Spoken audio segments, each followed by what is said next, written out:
కాంగ్రెస్ పార్టీకి కంచుకొట్టుగా ఉన్నటువంటి ప్రాంతం కూడా గత శాసనసభ ఎన్నికల సందర్భంలో కాంగ్రెస్ పార్టీ మిత్రపక్షంగా ఉన్నటువంటి సిపిఐ పార్టీకి కోనంనేని సాంబశివరావు గారికి కాంగ్రెస్ పార్టీ అభ్యర్థిగా మనం ఇక్కడ మద్దతు ఇస్తే అత్యధిక భారీ మెజారిటీతో గెలిపించినటువంటి మీ అందరికీ మరొక్కసారి నా హృదయపూర్వకమైనటువంటి ధన్యవాదాలు తెలియజేస్తూ రాబోయే లోక్సభ ఎన్నికల్లో కూడా అదే స్థాయిలో మిత్రపక్షాలు సిపిఐ పార్టీ కానీ సిపిఎం పార్టీ కానీ కాంగ్రెస్ పార్టీ కార్యకర్తల నాయకులు కూడా పెద్ద ఎత్తున ఆ మెజారిటీని మించి భారీ మెజారిటీతో కొత్తగూడెం శాసనసభ స్థానం నుంచి గెలిపించాలని మీ అందరికీ నేను విజ్ఞప్తి చేస్తా ఉన్నాను.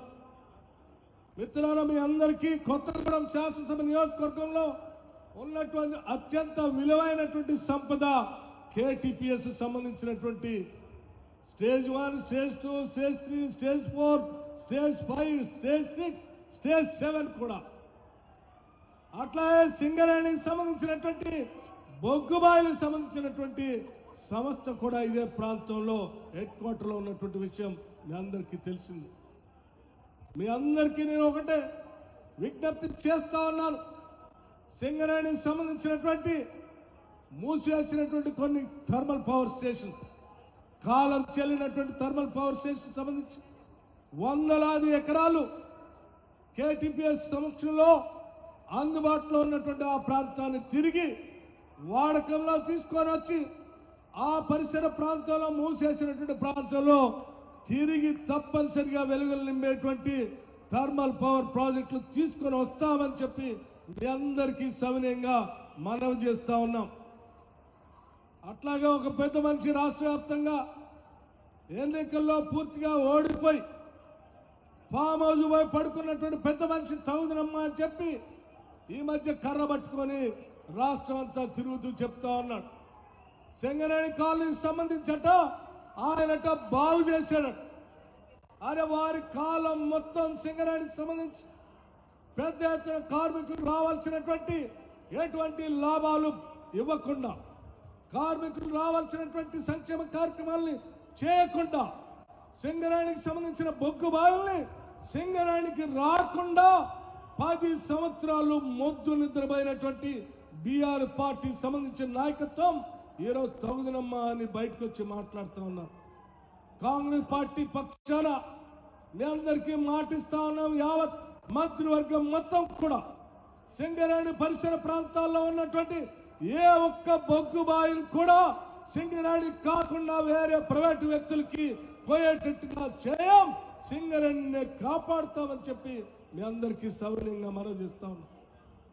అత్యంత చారిత్రాత్మకమైనటువంటి ఒక నిర్ణయం కూడా ఈ సందర్భంగా మీ అందరికీ గుర్తు చేయాలి. సింగరేణిలో పనిచేస్తున్నటువంటి వేలాది మంది కార్మికులు, ఆ కార్మికులు ప్రమాదవశాత్తు పొరపాటు ఏదైనా జరిగితే దేశ చరిత్రలో ఎక్కడ చేయని విధంగా కార్మిక లోకానికి ₹1 కోటి బీమా చేసినటువంటి చరిత్ర కాంగ్రెస్ పార్టీదని చెప్పి ఈ సందర్భంగా మనం చేస్తా ఉన్నాం. కాంగ్రెస్ ప్రభుత్వం వచ్చిన దగ్గర నుంచి నేటి వరకు ఒక్క క్షణం కూడా రెప్పపాటు కూడా కరెంటు పోకుండా నిరంతరం కరెంటు ఇస్తున్నటువంటి చరిత్ర కూడా కాంగ్రెస్ ప్రభుత్వాన్ని అని చెప్పి మీ అందరికీ సవినయంగా మనం చేస్తా ఉన్నాం. రేపొద్దున కొత్తగూడెం పరిసర ప్రాంతంలో ఉన్నటువంటి స్పాంజ్ ఏరియాకు సంబంధించినటువంటి ప్రాజెక్టులు కూడా తిరిగి తెరిపిస్తాం, ఇక్కడ ఉద్యోగ అవకాశాలు కల్పిస్తామని కూడా ఈ సందర్భంగా మనం చేస్తా ఉన్నాం. సింగరేణి పరిసర ప్రాంతంలో ఉన్నటువంటి దళిత గిరిజనులందరికీ పెద్ద ఎత్తున పిలిపిస్తా ఉన్నాం. ఈరోజు దేశంలో భారతీయ జనతా పార్టీ దళిత గిరిజనులకు సంబంధించిందే కాకుండా బలహీన వర్గాలకు సంబంధించిన ఓబీసీలకు సంబంధించిన విలువైనటువంటి ఆస్తుల్ని, వ్యవస్థల్ని, రిజర్వేషన్లు కూడా వాళ్ళకి లేకుండా చేయాలనేటువంటి ఒక పెద్ద ఎత్తున కుట్ర జరుగుతూ ఉంది. ఆ కుట్రకు సంబంధించే మన ప్రియతమ నాయకుడు రాహుల్ గాంధీ గారు పెద్ద ఎత్తున కన్యాకుమారి నుంచి కాశ్మీర్ గురించి మాట్లాడుతూ భారతీయ జనతా పార్టీ భారత రాజ్యాంగాన్ని మార్చడానికి ప్రయత్నం చేస్తాం, రిజర్వేషన్లు తొలగించడానికి ప్రయత్నం చేస్తాం, వాటి కోసం మేము కట్టుబడి ఉంటాం, నిలబడతాం, మీ అందరికీ రక్షణగా ఉంటామని ఆయన చెప్పినటువంటి మాటనే మన ముఖ్యమంత్రి రేవంత్ రెడ్డి గారు కూడా అదే మాట చెప్పారు. ఏ తప్పు కాదే. ఈ దేశంలో ఉన్నటువంటి కోట్లాది మంది దళిత గిరిజనుల రిజర్వేషన్ ఆనాటి కాంగ్రెస్ ప్రభుత్వం భారత రాజ్యాంగం ద్వారా అందిస్తే ఈరోజు భారతీయ జనతా పార్టీ తొలగిస్తా ఉందని చెప్తే దాన్ని పోరాటం చేస్తాం, కాపాడుతామని ఈ రాష్ట్ర ముఖ్యమంత్రి చెప్తే అది తప్పన్నట్టుగా తప్పుడు కేసు పెట్టి ఢిల్లీకి పిలిపిస్తారా? ఏం కాంగ్రెస్ పార్టీ నాయకత్వం మీరు ఢిల్లీకి పిలిపిస్తే భయపడుతుందని మీరు భావిస్తే చాలా పొరపాటు కూడా ఈ సందర్భంగా చెప్తా ఉన్నాం. రవి అస్తమించినటువంటి బ్రిటిష్ సామ్రాజ్యానికి ఎదురొడ్డి గుండెల అడ్డం నిలబెట్టి కాల్చండరాని అడ్డం తిరిగిన కాంగ్రెస్ నాయకత్వం ఆఫ్టర్ ఆల్ మీరు ఢిల్లీకి పిలిస్తే ముఖ్యమంత్రిని భయపడతారని మీరు భావిస్తే పొరపాటు.